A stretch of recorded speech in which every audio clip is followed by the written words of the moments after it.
Good morning and good afternoon. Welcome to another episode of Before Coffee. It's Friday, so that means it's our Friday news dump. That's right, we've got all the news you need to know before the weekend, so you don't have to worry about it. No doom scrolling over on Saturday and Sunday, okay? This is the first and only international game show Before Coffee, a father and daughter news podcast where we look up our stories right before the show starts. We just got caffeine in our body and we're learning to read and speak live on stream. Let's get into those Friday news headlines and spin that segue wheel. Today on Friday's news dump. Zimbabwe's lithium pivot, promises and pitfalls of mining.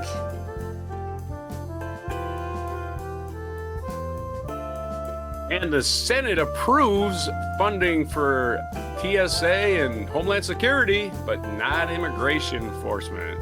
Plus, a whale swims to freedom from being stranded on a German beach. Russian oil arrives in the Philippines as they battle an energy emergency. Another interesting reaction from the Iran war, I'm sure. And a Dutch court has banned X's AI Grok from generating non-consensual nude images. Epstein survivors sue the Justice Department and Google. Plus, we're going to update now that it stopped raining in Hawaii. We're going to assess the damages. In my culture news, Paul McCartney announces 18th solo album, The Boys of Dungeon Lane, promising introspection and revelation. And it's National Scribble Day. And I wrote something here about it. Can't read anymore, huh? Friday. I'll read it during the thing here. It's March 27th, 2026 on Before Coffee.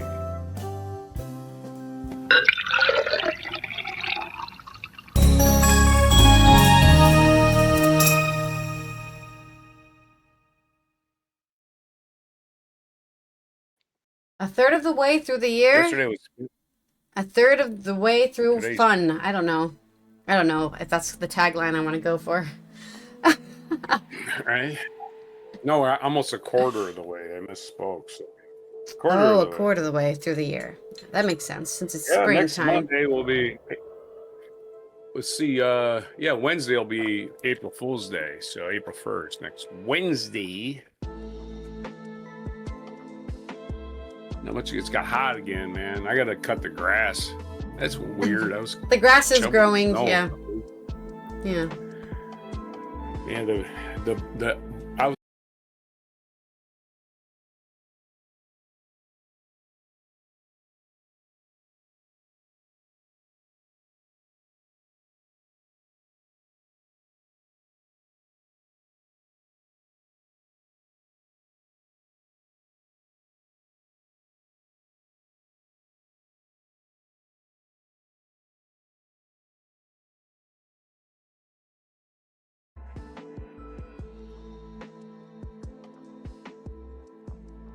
I love how it just crashed without any warning too. Love that for me.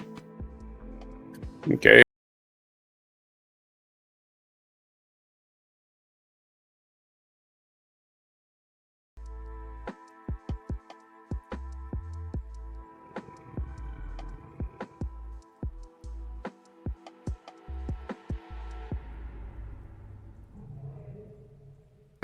Everything. All right. Okay, I think we're back. National Spanish Paella Day. Okay, let me check my audio is still working. Nope. Everything reset. I'm just looking for a video. Mariah Carey. It's not listening to me because I have to reconnect this. Holy shit. That's right. Mariah Carey's 57. Holy crap. That's how time works, I suppose. Yeah, he still acts like an 8-year-old. Isn't that crazy? Okay, let me make sure that we're actually live, because sometimes you can go live and then it doesn't actually put you back. I think we're back. Yeah, it says we're live here. Are we back here? Ooh, that's terrible. I guess we could have the plane crash. All right. Now that we've got our crash out of the way, let's roll our segue wheel. Crash. It just like crashed with no warning. It just said, "I'm goodbye." What's that? Yeah, that's how they work, I guess. Fuck off. Yeah, it's computers, man. They just build up so many errors for some reason, and they say that's too complicated to stay running. Our first segue is a limerick. Limerick. This is a long story, so you should have plenty of time to write a limerick, I hope. Yeah, 1 or 2 stories, so I know. It's one long story about Zimbabwe's lithium market. Zimbabwe. Oh, this music isn't playing. There we go. This story is coming from Julie Radomski and Tsitsi Musike on BU. What does BU stand for? I'm not sure. I should have probably looked up what it stands for. BU Global Development Policy Center is what it's called, but that's where I'm reading the story from. Boston University, there you go. This is from Boston University. Lithium has emerged as an indispensable resource powering the energy transition, given its central role in electric vehicle batteries and battery energy storage systems. For Zimbabwe, endowed with Africa's largest lithium reserves, this presents a historic opportunity. The country accounted for nearly 10% of global lithium production in 2025. The Zimbabwe government's February 2026 ban on all raw mineral ore and lithium concentrated exports signals a more assertive push towards local beneficiation and local value capture. In principle, the measure strives to move Zimbabwe's lithium sector beyond upstream extractions and toward midstream processing and downstream industrial development. For layman's terms, that means they want to make the batteries too. They don't just want to sell the raw material and get the money. They want to make every single part of the battery and sell you that battery for its full price, because the thing is, right, if you just only export raw materials, they can buy them for cheap or whatever, and then they can add a lot of money onto that just through the battery. They want to get all the cut of that battery because they're doing all the work, so that's what they're deciding to do. If you have the raw materials, you can make the battery. It's not that complicated, right? And that's what they're working on. They just need to make the factories for it, basically. Right. The policy also reshapes Zimbabwe's engagement with foreign investors, particularly Chinese companies that currently dominate lithium mining operations and global refining capacity. Yet without a coherent national strategy or the infrastructure required to support refining and manufacturing, the ban may complicate investor engagement without guaranteeing greater domestic value addition. Yeah, they probably should have started building those factories before they passed this law, but maybe the law was supposed to enforce that idea. In a new report on leveraging mineral extraction in Zimbabwe's socio-economic development, translating its geological advantage into a broad-based sustainable development is an urgent governance challenge. Mining has long been central to Zimbabwe's economy, accounting for 14% of its GDP, 75% of exports earning, and 20% of government revenues in 2024, according to the World Bank Group. Lithium alone contributed to $209 million to mining exports in 23, with production increases from just over 20,000 metric tons in 2020 to more than 826,000 metric tons in 23. That's a huge increase from 20 to 820. The government ambitions Vision 2030 relies in part on the mining sector as a pillar of growth to propel Zimbabwe into becoming an upper middle income country. This dramatic growth has attracted substantial foreign investments since 21, particularly from China.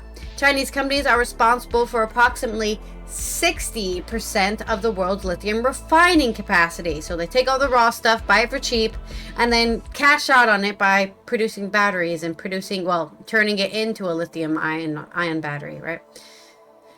and 70% of the lithium-ion battery production. To sustain these industries, China imports much of its lithium and extracts from Australia, Chile, Argentina, and increasingly Zimbabwe.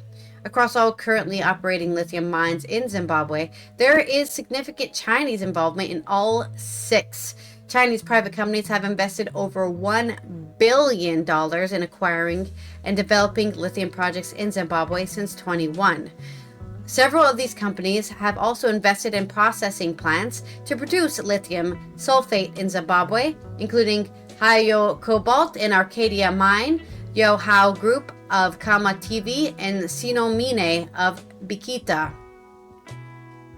Despite the boom in investment in the lithium sector, Zimbabwe lacks a standalone mining policy or transitional mineral strategy to guide the sector's growth, manage environmental and social risk, and map a course towards midstream, downstream, or sidestream development.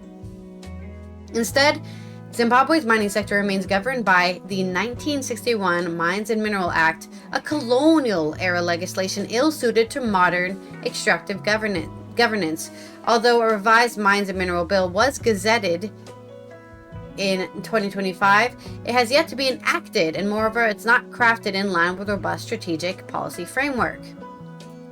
While residents in the communities surrounding the lithium mining sites acknowledge some employment and other economic opportunities, when asked about socio-economic development in their area, 40% rated it as poor, 50% as fair, and a mere 19 out of 230 respondents across all sites rated it positively.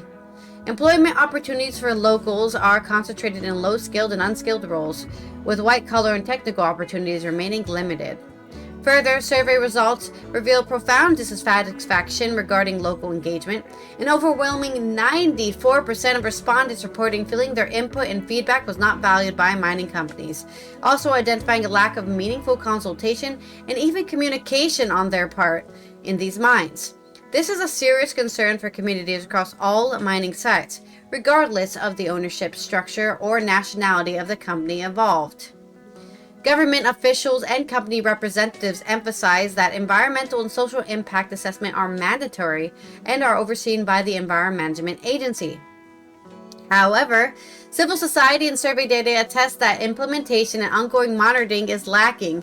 Air pollution, identified by 84% of respondents, and noise pollution, 72%, top the list of environmental concerns, according to results shown in, this graph that you can't see.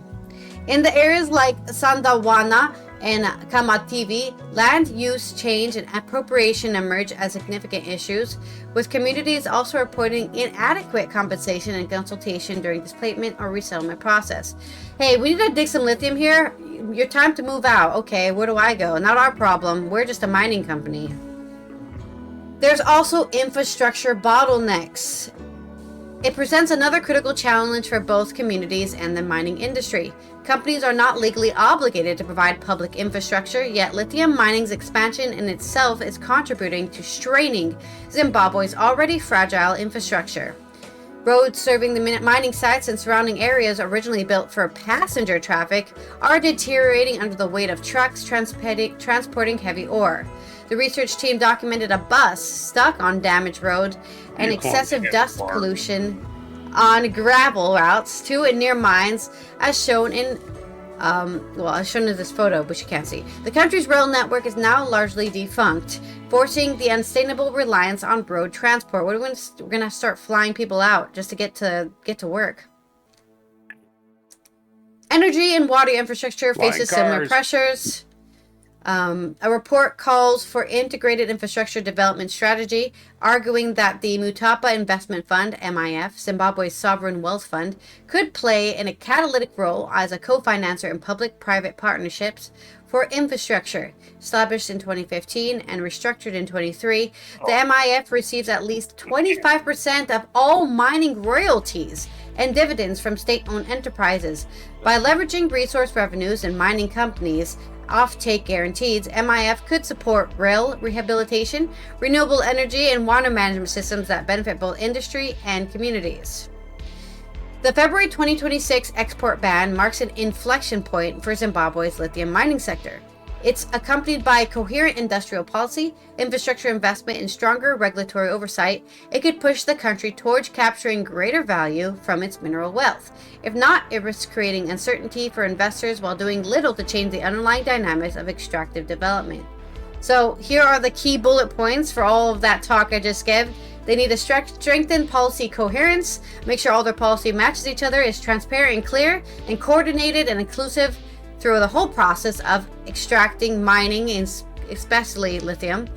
They need to enhance inclusion, intentionalizing benefit sharing and participatory planning mechanisms rather than relying on ad hoc corporate social responsibility, as in, oh, the corporations will regulate themselves. No, they won't. They never do.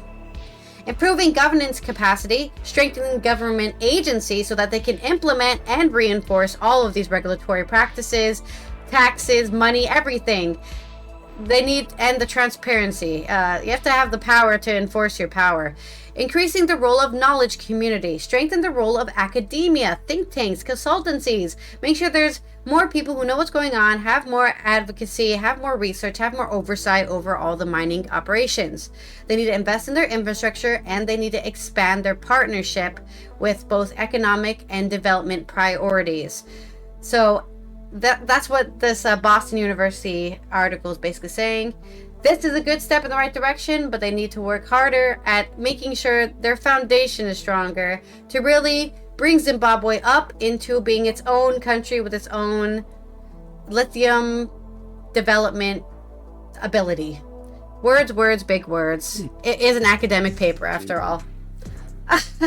Right. You read an academic paper? Wow.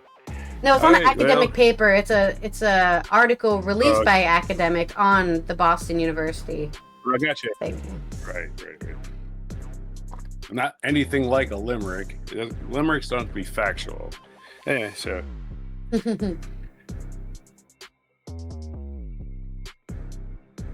I'm ready for a limerick. Oh, I didn't know. Okay. All right, a limerick. Let's see. Wrote this. In a factory down Harare Way, Zimbabweans will make it big someday. This is not faint flattery. A lithium battery will be self-reliance on display.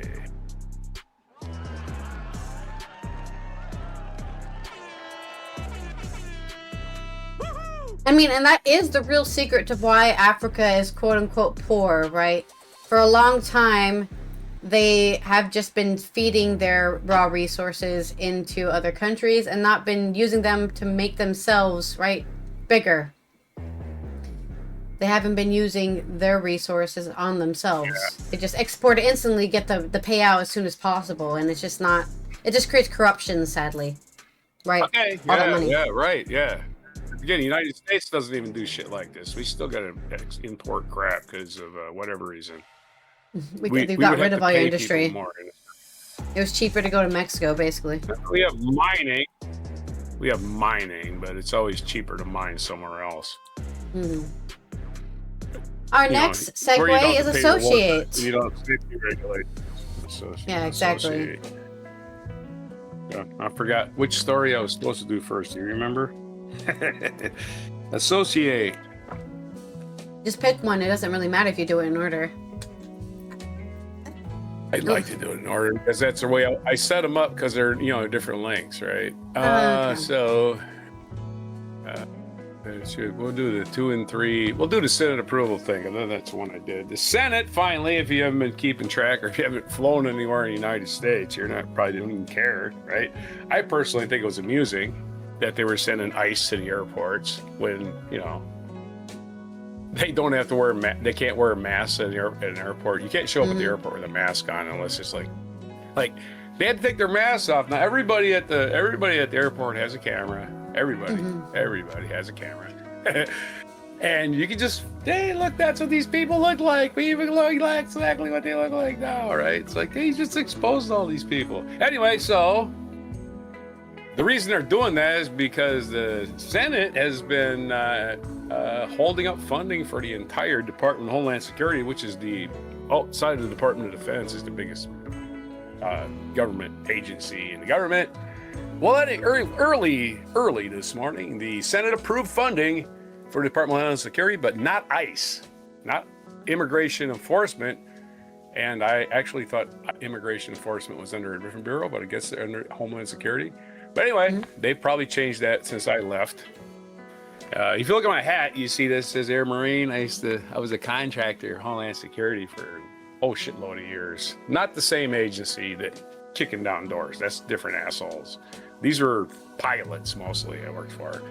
Federalnewsnetwork.com. This is the official reporting on their own self, or I guess. Reporters that just report on the federal government, right? The Associated Press has the story, though.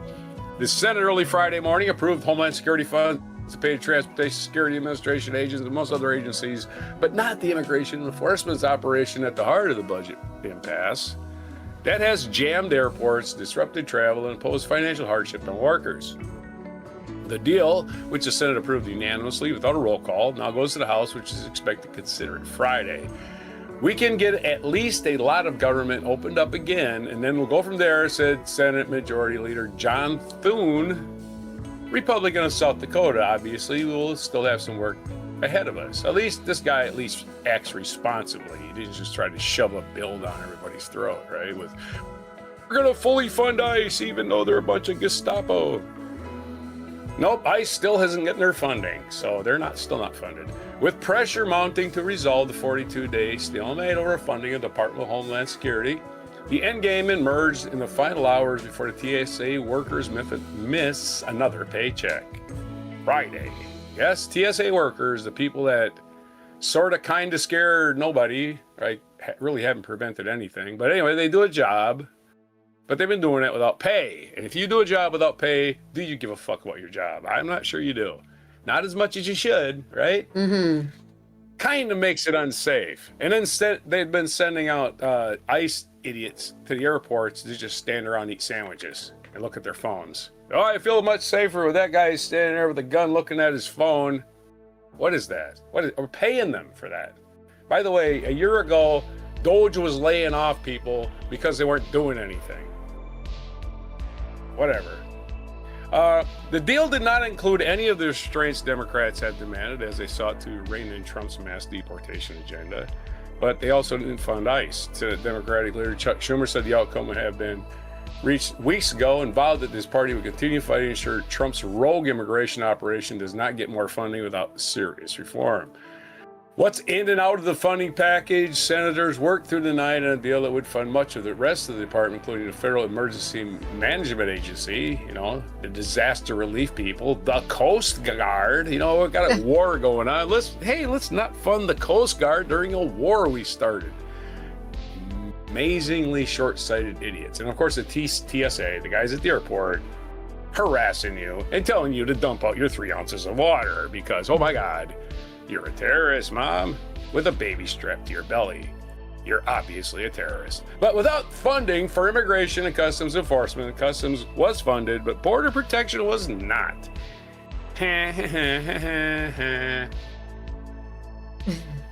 Customs is a thing where they just check what you're bringing in the country, of course. You can't bring that in, and if you do bring that in, you're going to pay for it. The package plus, yeah, right. The package puts no new limits on immigration enforcement, which of course they still haven't funded. But again, if you deny them money, they'll probably just steal it from FEMA like they were doing anyway. So dishonest assholes are going to be dishonest assholes until you put them in prison. The GOP's big tax cuts bill that Stinky the Clown signed into law last year funneled billions of extra funds to DHS, including $75 billion to ICE operations, ensuring the immigration officers are still being paid despite the lapse.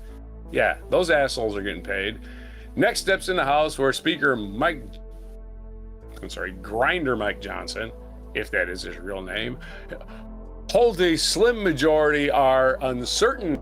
Passage will almost certainly require bipartisan support as lawmakers on the left and right flanks revolt. I don't know. They might not get enough votes. It's very tight in the House now, especially since you got more of these people just not wanting to be there anymore.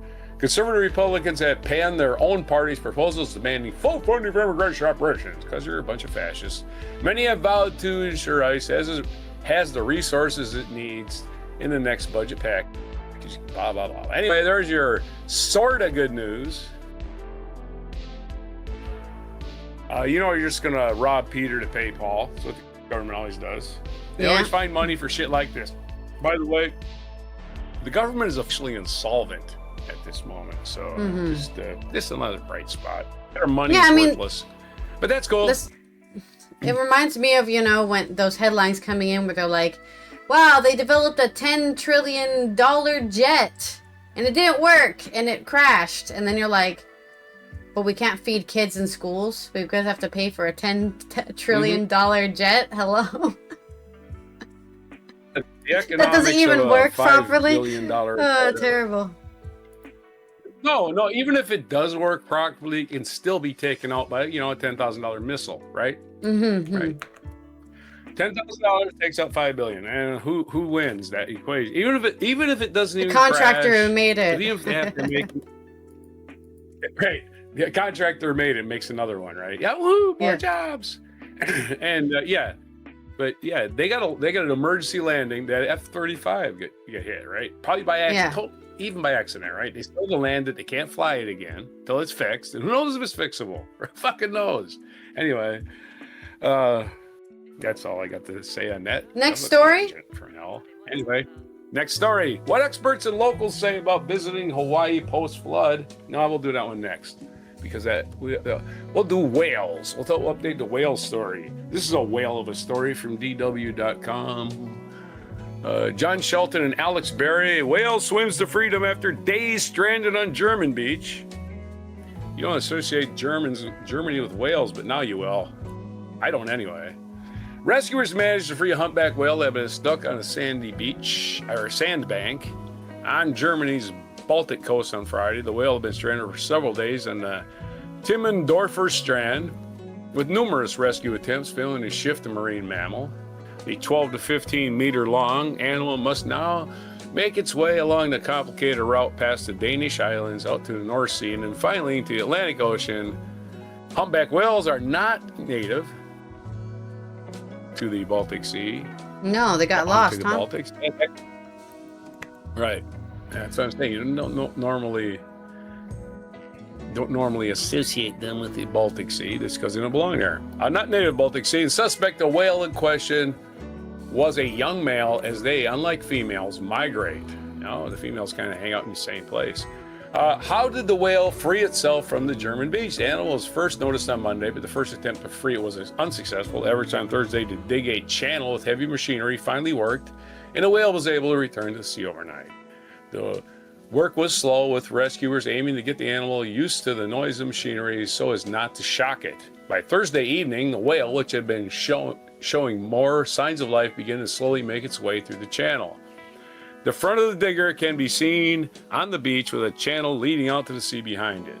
The team of rescuers tried to encourage the animal to keep going with lots of noise, to which the whale reportedly responded with his own humming noise. Marine biologist Robert Mark Lehman told the local media that the humpback had gathered its strength overnight, freed itself on its own efforts. On Friday morning, German media reported that the whale had been spotted swimming out of the Bay of Lübeck to the south of Denmark, accompanied by a small armada of police, Coast Guard, volunteer, research vessels. The whale is now making its way to the open waters of the North Sea.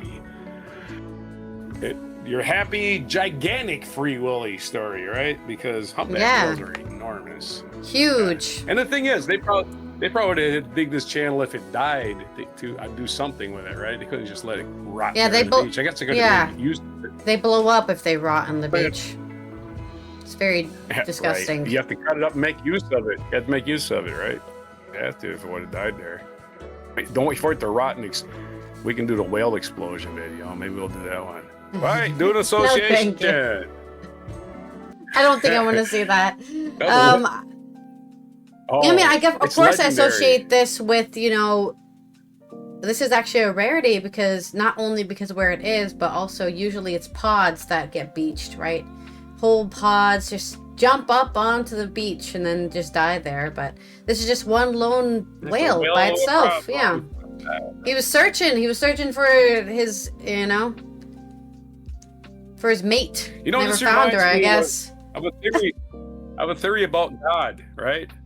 Okay. It reminds me of a joke I heard, right? Well, there was a joke that Kevin Nealon told. He said, yeah, Abe Lincoln. Yeah, this story is Abe Lincoln. They tell you he walked to school every day. They don't tell you he was always late. Anyway, that's a bad joke, but it comes on the theory about God. When you're praying to God, he will deliver what you pray for, but it may come 200 years late and you're already gone, right? He's got a big fucking list, right? He's got a list going fucking, all right, this village, right, in Germany is starving here in 1532 or whatever, right? They're starving in the Baltic Sea and they're praying for food. I'm going to send them a whale. Because God has no concept of time. He just got a list, right? He just got a list. He has no concept of time. He's just there going, I'm going to send that village a whale, right? Today. And the fucking villagers are like, we don't want a whale. It's too late now. They starved. Years too late. A whale. We wanted a whale in 1532. Those people died of starvation. You're too late. So again, this is always what the problem is with God. His list is too fucking long. Stop asking him for shit. He'll get to it. Anyway. All right, let's roll our next segue for my story. I have two stories this time. Yeah, it's comedy hour over here. Yeah, it is, man. I just thought of that because there's a song by Leonard Cohen. How dark do you want it? All right, it's really dark. It's a really dark song. But every time the people want something, God sends help too late. Right? It's the whole theme of that song. All right, give me a bad pun about whatever I'm about to talk about. Oh, right, the Philippines taking that delicious Russian oil. So convenient that, the Iran got attacked and suddenly people are having energy crises and Russia's like, hey, would you like to buy some oil? Very convenient. And the only reason he did it, the only reason he released it, he said, well, we're going to lower the price of oil worldwide. And it worked for a day, right? That's it. Just worked for a day. And it went right back up again. And somebody made a lot of money on the stock market, though. Getting them bargains right before it shot up again. All right. The story is coming from, I think it was Al Jazeera. Where did my story even go? I lost it. Right. There it is. It's coming from, it's coming from Gulf News. The Philippines, with association from AFP, Agent France Press. President Marcos said the Philippines was casting a wide net in its search for fuel. Coming out of Manila, a ship carrying more than 70,000 barrels of Russian crude oil has arrived in the Philippines. A source with knowledge of the matter told AFP Thursday, the 26th of March. Days after the country declared a national energy emergency over the Middle East war. The Sierra Leone flagged Sarah Sky, bearing high-quality crude oil from Russia's ESPO pipeline, arrived. This was probably this was Thursday, but it arrived on Monday. So that Monday was the 23rd? The 23rd of March, with documents showing the consignee as Petron Corp, operator of the Philippines' sole oil refinery, said the source, who asked to remain anonymous as they were not authorized to speak to press. The Philippines is heavily dependent on imported fuel. They are an island, after all. The cost, which has historic highs since the U.S.-Israeli war with Iran, forced the partial closure of the Strait of Hormuz. An AFP journalist on the 26th of March saw the Sarah Sky at anchor in Limay port just outside Manila, where the Petron refinery is located. It is believed to be the first shipment of Russian oil to the Philippines in 5 years. How coincidental. Wow. And they're selling it really high, too. Last week, Ramon Ang, CEO of Petron, told AFP the company was in talks to potentially purchase Russian oil. On the 26th of March, he declined to confirm the arrival of the shipment. President Ferdinand Marcos said on the 25th of March that the Philippines was casting a wide net in search for fuel, with the country's dwindling stocks expected to last only another 45 days. We have not only gone to our traditional oil suppliers, we have tried to explore other sources that are not affected by the war that is ongoing in the Middle East, he said in a press briefing addressing the state of emergency.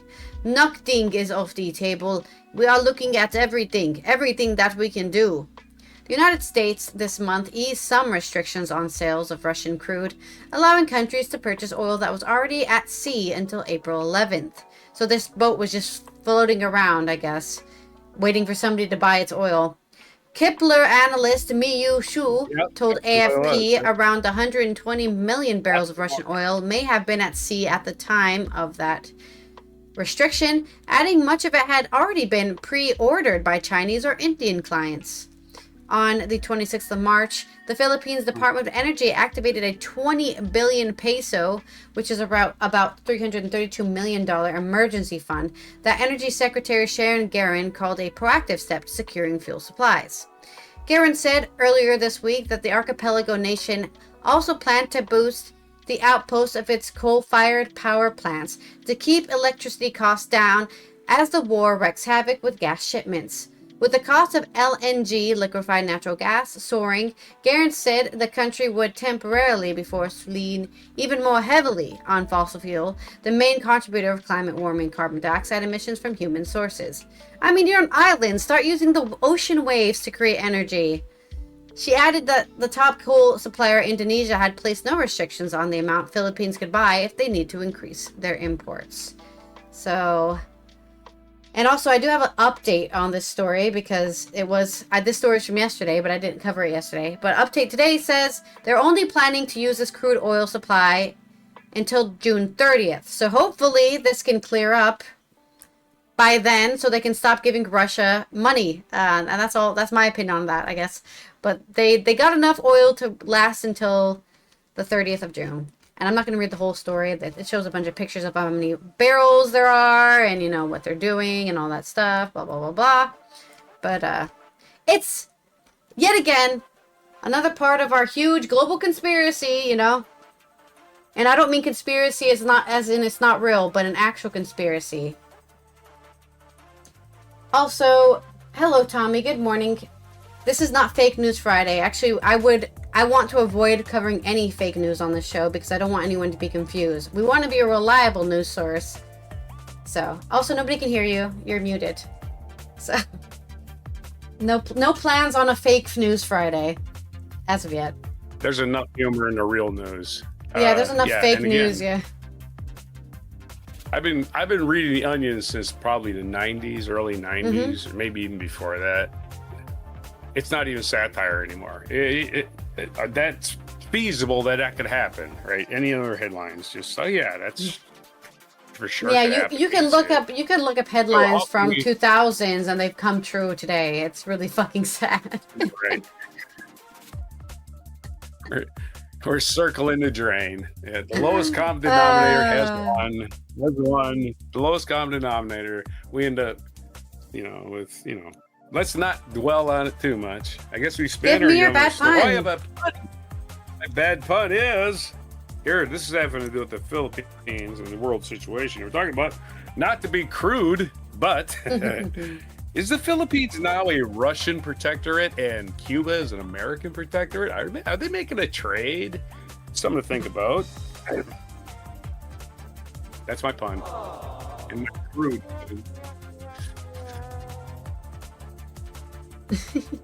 I have another story. Another story? A story about Twitter, also known as X, but I will call it Twitter until my dying breath. This is from Al Jazeera. Leon's blowhole. By AFP and Reuters as well. A Dutch court has ordered Elon Musk's XAI to stop generating and distributing nude images of people without their consent in the Netherlands. Now, only the Netherlands is banning Grok. Sadly, not the whole world yet. Warning it would impose fines of up to 100,000 euros per day for non-compliance. It's about $115,350. The Amsterdam District Court ruled yesterday on the 26th of March that XAI Grok's artificial intelligence tool and the Twitter platform that hosts it were barred from generating or distributing sexual imagery featuring people, partially or wholly stripped naked without having given their explicit permission. The decision it's weird that you have to pass a law to say that, but that's where we are now. We have to pass laws for the most obvious shit. The decision in a civil suit was one of the first times the judge has weighed in on XAI responsibility for creating tools that can be used to create sexualized images amid a flood of complaints and investigations over Grok in the Americas, Europe, Asia, and Australia. Grok was launched by Musk in 2023 and distributed through his social media platform Twitter, which is now part of his rocket and space exploration company SpaceX. I don't know what those have to do with each other, but sure. Off Limits, a Dutch center monitoring online violence, took legal action in cooperation with a nonprofit victim support fund over a Grok feature allowing users to ask it to create hyper-realistic deepfake montages of naked women and children using real photos. At a hearing this month, XAI lawyers had argued it was impossible to guarantee abuse on its platform could be prevented. Well, then you should stop having a platform. Uninstall yourself from the internet. And the company should not be punished for the acts of malicious users. It's not our fault. What are we supposed to do? Block those people from using our website? But how are we supposed to make money? They said that the company had taken measures in January to prevent Grok from editing images of real people and revealing clothing, including restricting its images creation feature to paid subscribers. The court website said that the judge had decided that Off Limits had shown that there was a reasonable doubt over the effectiveness of their measures taken to date. For example, Off Limits managed to produce a video of a nude person using Grok shortly before this hearing, it said. Yeah, that really worked. Your measures really worked. I just made one 2 seconds ago. Off Limits director Robert Hoving said that the burden is on the company to make sure its tools aren't not being used to create and distribute non-consensual sexual images, including of the children. Yeah, it's your fucking fault. You're the platform. That's such a typical freaking move from companies. This isn't our fault how they use our tool. Yes, it is. That's why you exist. That's why you're given the power. Earlier on the 26th of March, the European Parliament approved a ban on artificial intelligence systems generating sexualized deepfakes after global outrage over non-consensual Grok-produced nudes. So, that means that they're also going to be banned in the EU. If they can even do it. If there's a tool that can do that, they're going to be banned. It still has to go through because it's only gone through the European Parliament. It has to also go through the Commission and then has to be authorized by the EU. But they are already trying to just ban any tool that can do this in the EU because why do we need it? What does that add to society? More perverts in the world, I suppose, or I should say pedophiles in the world. So I don't know if it's a low fine because I don't know how much Twitter makes every day. So Musk isn't making that much money. It's just he doesn't have that much money. It's just in stocks. Yeah, he's not making. Yeah, he does have revenue. Yeah, he has revenue. Yeah, he makes revenue off Twitter. He makes revenue from Twitter. No, but I don't know how much it is. Probably all of it. I don't know. What do you mean? How is that answering my question? How much it is? He keeps it all. No. I'm saying I don't know how much they make in a day. If they're being fined 100,000 euros a day, is that a loss or what? I mean, it's obviously a loss. They're losing 100,000 euros a day. But I don't know how much they make in a day. I can't find any reports on how much they make a day. I can only find that they made 2.5 in 24. I think Elon Musk makes it every second in his stock option world. So. Yeah, but it's not, unless he cashes out on the stock options, it's not real money. Oh. So. Well, it isn't like you're going to pay the fine every day. He's not going to pay the fine every day either. So it's going to be. Why is he not going to pay the fine every day? Oh, you mean that like that? He's just going to get. No, just accumulate, but he ain't gonna pay it every day. So you have some no end date where he says, "Okay, whatever, we'll settle for this amount," and it won't even be the fine that the cumulative amount is. Rich people always pay somebody to do something for them. Don't worry about it. He'll be fine. Oh no, he'll be out on the street. My pun is, I'm sorry. Was that the end of the story? Yeah. Okay, my pun is Leon Musk. I'm sorry. What do we call him? Oh yeah, Apartheid Clyde using people's images without their permission. I did not see that coming. Because he, of course, is a Nazi. You know, this thing where he's whatever hand it was. He's a Nazi. Yeah. Sure as shit is a Nazi.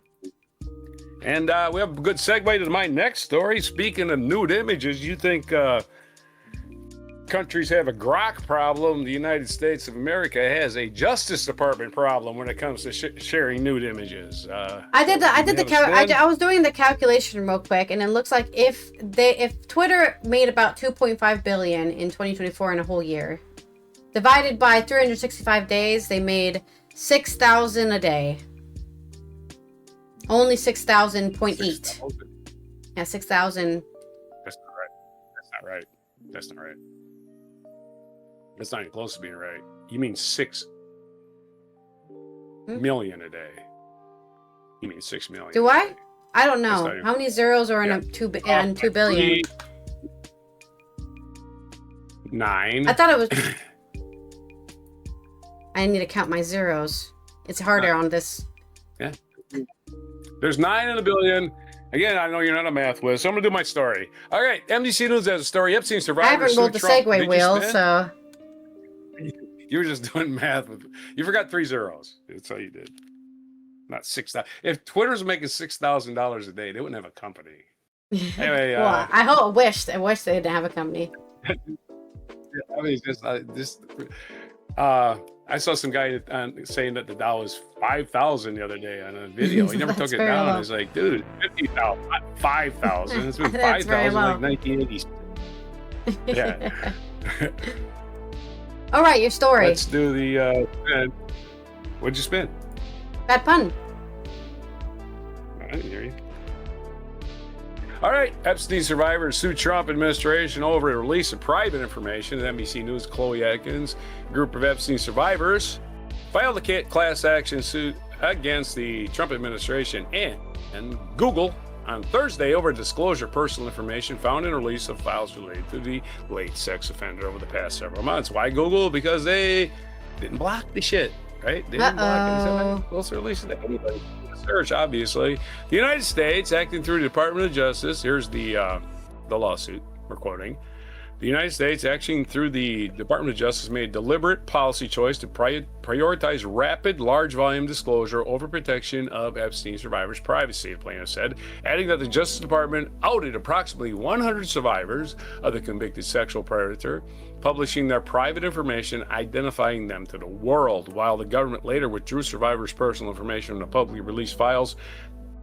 It's like putting a bunch of hornets back in a barn, to mix a metaphor, right? The survivors said that's my metaphor, not theirs. The survivors said that online entities like Google continuously republish it, refusing victims' pleas to take it down. Hey, Google, you're going to lose your company. You keep doing this. Specifically, the plaintiffs said their personal information continues to be displayed on such search results in an AI-generated content. Survivors now face renewed trauma. Strangers call them, email them, threaten their physical safety, accuse them of conspiring with Epstein, when they are in reality Epstein's victims, the complaint reads. The Justice Department and Google did not immediately respond to the request for comment on Thursday. In a February 2nd letter to Judges Richard Berman and Paul Engelmeyer in the Southern District of New York, U.S. Attorney John Clayton said the Justice Department was in the process of removing documents that included victim identifying information. What, you got nobody to work on this shit?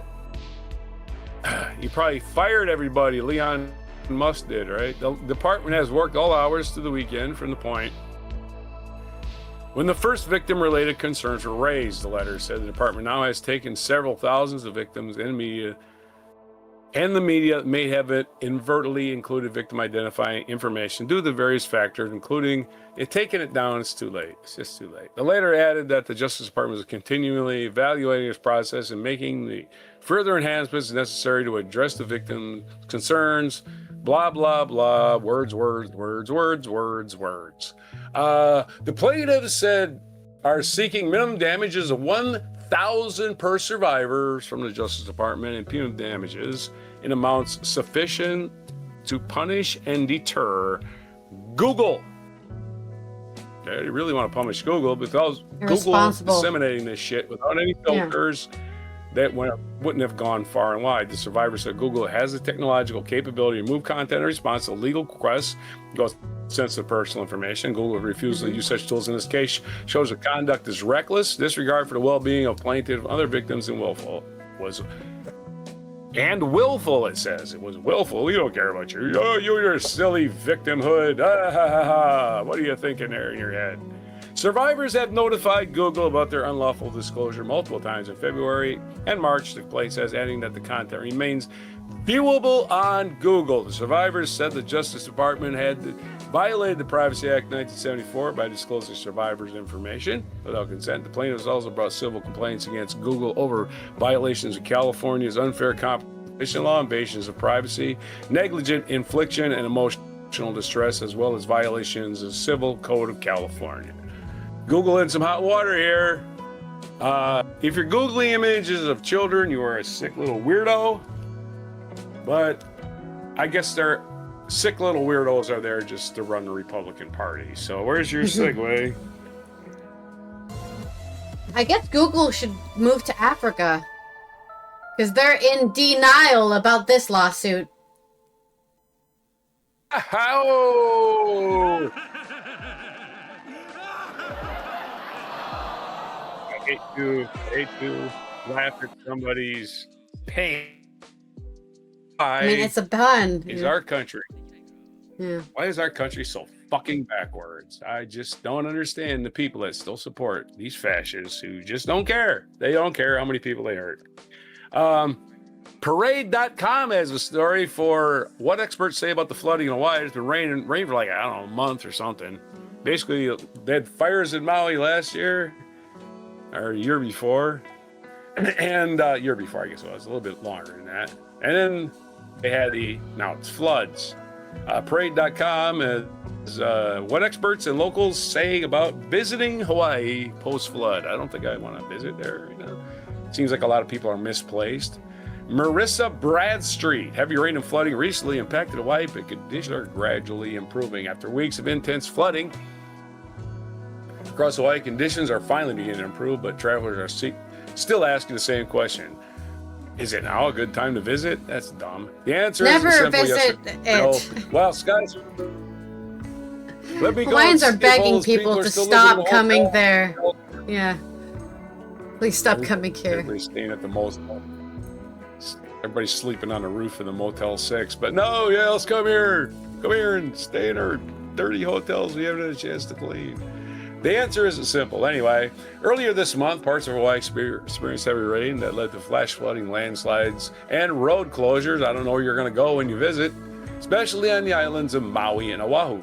In Maui, some of the worst impacts were the worst fires, too. We're seen along the famous road to Hana, where flooding and debris made portions of the road unsafe for days. In Oahu, heavy rain caused localized flooding in low-lying areas and temporarily disrupted transportation. While the worst of the weather is now past, the effects haven't disappeared. Major attractions across Hawaii are open again, but a few spots remain partially closed or limited. The road to Hana, some sections have reopened. Hiking trails, certain trails on Maui and Oahu remain closed.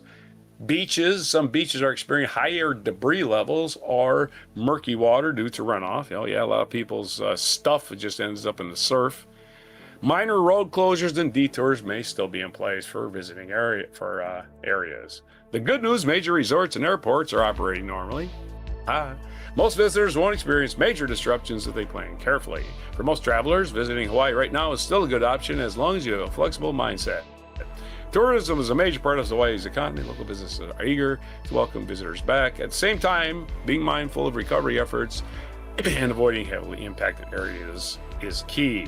The Hawaii Tourism Authority shared conditions continue to improve across Hawaii with most visitors services operating as normal, even as the conditions improve across Hawaii. One area travelers are being specifically asked to avoid the north shore of Oahu. Communities like Waialehu, Hawaii, and Makulai were among the hardest hit by the recent storms. Experienced severe flooding, infrastructure damage, ongoing cleanup efforts. Officials emphasize this isn't about discouraging tourism across Hawaii, it's about respecting communities' recovery. Yeah, don't go to Hawaii. I would just say don't go. I mean, you might get a good deal, right, on a flight, but what are you gonna do? Oh my God, everybody's rebuilding their house. It's endless hammering. I don't know. That's your quick story. Let's have a mixer. What are you saying? Have a thing. Let's have a deal. Have a deal. It's a story. I'm ending the story. Story's over. It stopped raining. There's nothing to damage. If you want to visit, I don't know why you would want to visit. I'm of the side to not visit Hawaii anymore because people who live in Hawaii are asking people to stop going there for years, decades now. Please stop coming here. But I would go there just to check it off my list. That's the only state I haven't been to. That's it. That's the only. But I need to go to Alaska too because I really don't feel like I really visited Alaska yet. No, not really. Because airport. I was at the airport. Doesn't mean anything. I guess you can just tie to stop you while you just want to roam around the islands. All right, yeah. Where's your tragic book? And hopefully you don't get tied down because there's so much to see.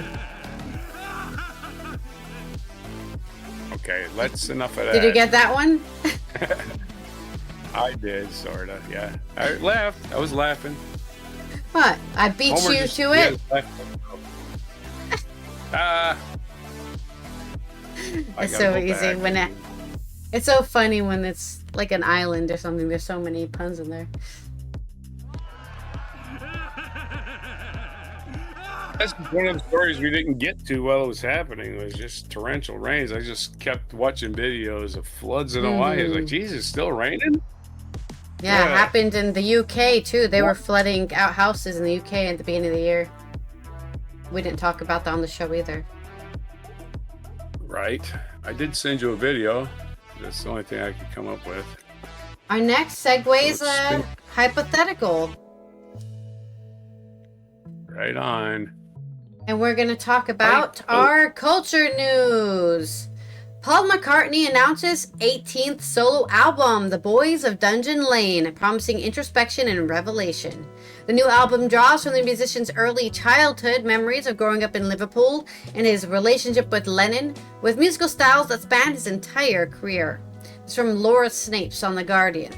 Paul McCartney has announced The Boys of Dungeon Lane, its title a reference to the route from Liverpool to the Speck shoreline, the area where the former Beatles spent his young childhood. A press release described the 14-track record as McCartney's most introspective album yet, a collection of rare and revealing glimpses into the memories never before shared, along with some newly inspired love songs. Also, good morning, Desi. Thank you for stopping by for your daily elixir. Presumably about McCartney's third wife, Nancy Shevell, whom he married in 2011, the musical styles are said to span his entire career, including Wings-style rock, Beatles-style harmonies, McCartney-style grooves, and understanding intimacy, melody-driven storytelling, and character songs. The lead single, Days We Left Behind, references Dungeon Lane. McCartney debuted this song on BBC Radio Merseyside. I want the people out of Merseyside to hear my band's new song, he said in a message read out by presenter Helen Jones. In a statement about the song, McCartney, 83, said, "This is very much a memory song for me. The album title comes from a lyric in the track. I was just thinking just like that, about the days I left behind and how I do often wonder if I'm just writing about the past, but then I think, how can you write about anything else? It's just a lot of memories of Liverpool. It involves a bit in the middle about John Lennon and Forthwind Road, which is the street I used to live in. Dungeon Lane is near there."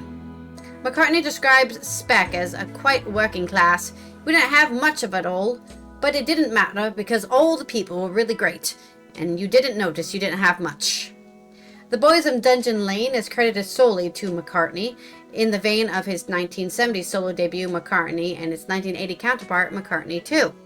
The album was produced by Andrew Watt, the 35-year-old US producer who has become the go-to guy for classic rock acts including the Rolling Stones and Elton John.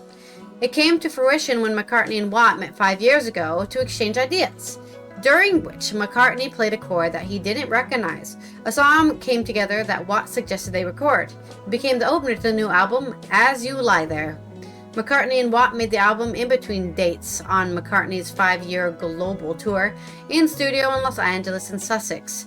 On the record, McCartney writes, with rare openness, about his post-war childhood, his parents and his formative relationship with Lennon and George Harrison before the birth of the Beatles in 1960. There were the years that the historians continue to examine the quiet, unguarded days that unknowingly laid the groundwork for a cultural revolution. According to the press release, Paul visits them not as a myth or folklore, but as his own memories. The announcement appeared to reference Danny Boyle's 2019 film Yesterday, which imagined the world what might have been like had the Beatles never existed. A world without Paul McCartney is impossible to imagine, yet here listeners can travel to a world that existed before everything changed, offering memories never previously shared and revealing with extraordinary honesty the human story behind a global icon. McCartney's last solo release was McCartney 3 in 2020, continuing the trilogy of McCartney 2. He will be portrayed by Paul Mescal in director Sam Mendes' biographical film series The Beatles, a 4-film cinematic event due for release in 2028. Here's the track list for Boys of Dungeon Lane: As You Lie There, Lost Horizon, Days We Left Behind, Ripples in a Pond, Mountaintop, Down South, We Too, Come Inside, Never Know, Home to Us, Life Can Be Hard, First Star of the Night, Salesman Saint, and Mama Gets By. So there, if you're excited for some Paul McCartney, there it is! Classic rock lovers. That's my story. Yeah, my hypothetical is about nothing about the Beatles, but it's about, That's fine. it's actually a non sequitur. It's a non sequitur, because I remember when we went from, we had Pope John, we had Pope Paul, then we had Pope John Paul, right? And the natural progression would be Pope John Paul George Ringo. That should have been the next Pope. It shouldn't have been Pope John George. Paul II. It should have been Paul George. And then, right, the natural progression ended up John Paul George Ringo. There you go. That was an actual joke.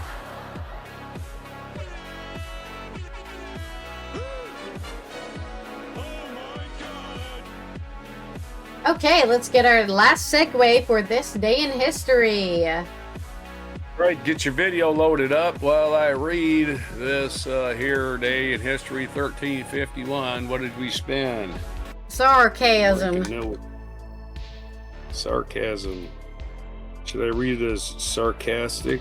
I should read it as sarcastic as I can. I'm going to clear my throat. Sarcasm. Right. In 1351, as part of the struggle between Charles of Blois, and John of Montfort, backed by the King of England, over the secession of the Duchy of Brittany, their knights waged the Battle of the 30 near Ploimoral. And that was the event of the year. Everybody went. It was the Battle of the 30. It sounds like a wrestling event, right? A WWE. It's a Battle of the 30. 1625, upon the death of James I, Charles I ascended to the throne, as it turned out, of Great Britain and Ireland. And he didn't know what the fuck to do. And again, mass immigration started a couple of years later. 1814, at the Battle of Horseshoe Bend, Topeka, Alabama in the Creek War. Andrew Jackson and his 3,000 troops defeated the Creek Indians, slaughtering women and children. No, they slaughtered 800 warriors. They said slaughtering. That just sounds cruel. And imprisoning 500 women and children. Andrew Jackson is a piece of shit. He always was. And again, anybody that was in 40 duels is a piece of shit. He just ill-tempered jackass. Violence is the answer, yep. Yeah, he's just a jackass. Again, he was usually defending the honor of his wife, or his dead, a lot of times his dead wife, I think. 1896, German-American architect Ludwig Mies van der Rohe, whose rectilinear forms crafted and elegantly simplicity epitomized in the international style of architecture was born. Is that sarcastic enough? Rectilinear. Sounds like something to do with a rectum, doesn't it? Rectilinear? What the? Anyway, Ludwig Mies van der Rohe. Sounds a little anal. If you want to. Rectilinear. Okay, what? The puns. You're on fire today. Rectum. Premier killed him. 1915, American domestic.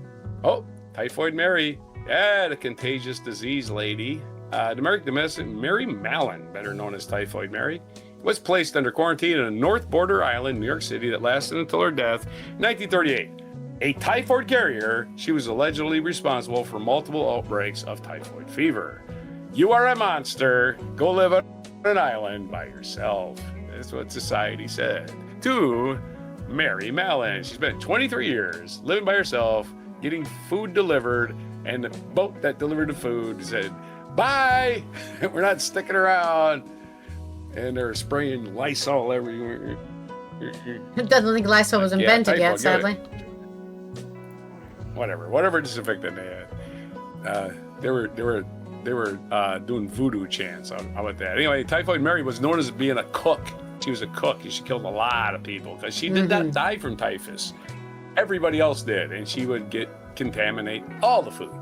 1927, Mstislav Rostropovich, one of the best-known cellists of the 20th century, and the music director of the National Symphony Orchestra. That's right, I've heard of him. In Washington from 1977 to 1994. Was born in Azerbaijan. That's why his name is Rostropovich. 1958, Nikita Khrushchev, who banged his shoe on the podium at the UN, replaced Nikolai Bulganin as premier of the Soviet Union.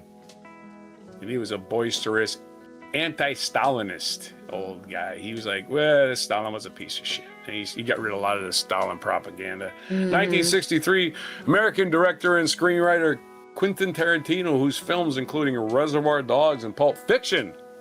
We know who Quentin Tarantino is. The Hateful Eight. I don't know. I like that movie. I just knew how it was going to end. 1963. Anyway, he's turned 63 today. 1964, South Central Alaska was struck by a 9.2. We were talking about Alaska a minute ago. At least I was. So when I was about a year and a half old. 15 months old. Well, no, this is 2.5. I don't know, it's a year and a half. It's a year and a half. 9.2 magnitude earthquake.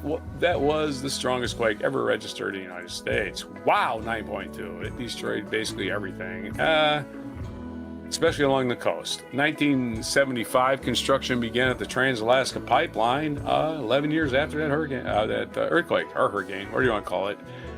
Would have been a giant wave, huh?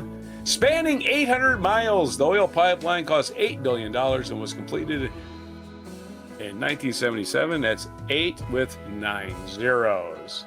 Sarcasm. 1977, the two passenger airplanes collided on a runway in Canary Islands, killing 583 people. It is the deadliest aviation accident in history. Yes, two planes, two 747s, the biggest planes in the world, completely full of fuel. So yeah, they all just refueled. So yeah, not exactly much left after that explosion. 1998, the drug Viagra from the pharmaceutical company Pfizer was approved by the U.S. Food and Drug Administration for use in treating erectile dysfunction. Happy birthday, Viagra. You're turning 28. And speaking of old people getting it up, 2002, Milton Berle died at the age of 93. Milton, he probably died from Viagra, right? He's like, I have 4 years of Viagra. Way to go, Milton. Woo! Anyway, Milton was known as Mr. Television. He was the first man to wear a dress on television. He's Uncle Milty. So, no sooner was a television invented, but a man was wearing a dress. Like 5 minutes later, there was a dude wearing a dress on television. So it's part of our culture. Deal with it, morons. 2020, North Macedonia became the 30th country to join NATO. And of course, the funniest comedy troupe of all time is Monty Python's Flying Circus, just in case England. And Monty Python's Flying Circus is just nothing but cross-dressers. All of them. And I'm sure they weren't just doing it for the cameras either. I'm sure they do it in private plenty of times. Our featured event is 47 BCE. Cleopatra reinstated as Queen of Egypt. Yes, Cleopatra. What the hell is her pet name? She had a pet name. On this day in 47 BC, Cleopatra was reinstated as Egyptian throne after having been Cleo? Brother Ptolemy. I guess. What?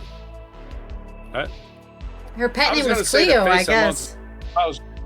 That was Helen of Troy. So no. Oh, okay. Ptolemy. Ptolemy. Helen of Troy way before Cleopatra, and mythical, by the way. Probably not even real. Anyway. Cleopatra was a real person, and her brother Ptolemy, three years prior. Rather than residing in exile, Cleopatra assembled her army in an attempt to reclaim the throne. While her forces were initially outnumbered, the tide shifted when Cleopatra gained Julius Caesar as an ally and lover after being discreetly smuggled into his quarters. She successfully defeated her brother, who reportedly drowned while fleeing, and ruled over Egypt for almost 2 decades after her death. Her death in 30 BC marked the end of the 300-year Ptolemaic dynasty. Other birthdays today, Mariah Carey is turning 57. Ptolemaic. What? Yeah, Ptolemaic. the P is silent. That's it. Ptolemy. Ptolemy was her brother. Yeah. Yes. Huntington, New York is where Mariah Carey was born 57 years ago. I thought she was a lot younger than that, but maybe she's catching me. Maybe I'm just getting younger. That's it. And our days today, it's National Scribble Day, National Spanish Paella Day, in case you were thinking of there's some other kind of paella. I guess they're Portuguese paella. And it's National Joe Day. So if you're Joe and you like to scribble, have some paella. It's your day. March 27th, 2026 on Beef Paella. Hell yeah. I mean, paella can be, it's just stuff in a pot. It's just like, oh, I have some stuff left over. Put it in a pot. So, I mean, You hope it's food. Yeah, a lot of soups are based off this kind of idea. Yep. Yeah, most everything was based. Most foods are based off of the fact that we couldn't preserve things very well, so we had to store them in different ways. Let's boil all the fat down. Let's render it down. Yeah. Exactly. Render the bones down to gelatin. All that stuff, right? All of that stuff is all from we can't store food. Beers because we couldn't store bread. Anyway, yeah. Let's do the old. Maybe they call. Well, that's what that was my sarcasm. Like we are like, oh, this is our special dish. We do this. You mean putting stuff in a pan with some rice? Yeah, nobody else does that. Special. That's what gumbo is, right? Only gumbo. Spanish. Gumbo. Only the Valencians could come up with this idea. Gumbo in Louisiana, they call it gumbo. In the Southwest, they call it menudo. Menudo. There you go. Yeah. Usually, it could be corn, it could be beans, but it's usually whatever meat's left, right? Throw it in there with the hottest so does it go bad?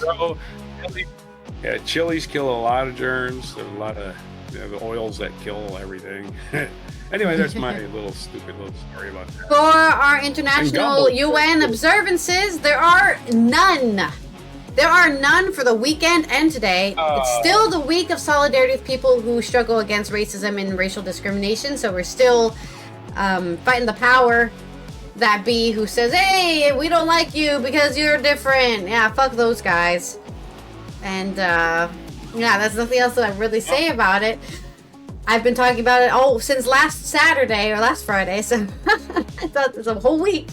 This has been Allison here from the Netherlands, Roger from the East Coast of the US as we finish another week. We're a quarter of the way through the year, and we're getting slowly into that hopefully springtime weather. It seems like whatever time weather, it's going to snow tomorrow, it's going to rain today, and then it's going to be burstingly hot the next day. Welcome to spring, I guess.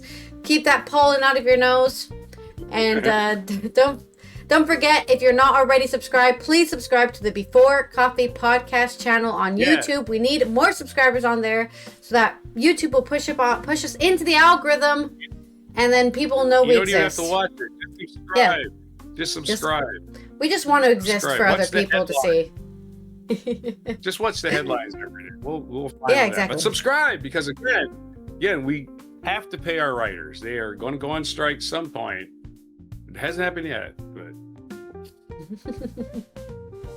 thank you everyone who's already following and subscribed to us, and of course our Before Coffee supporters on Patreon.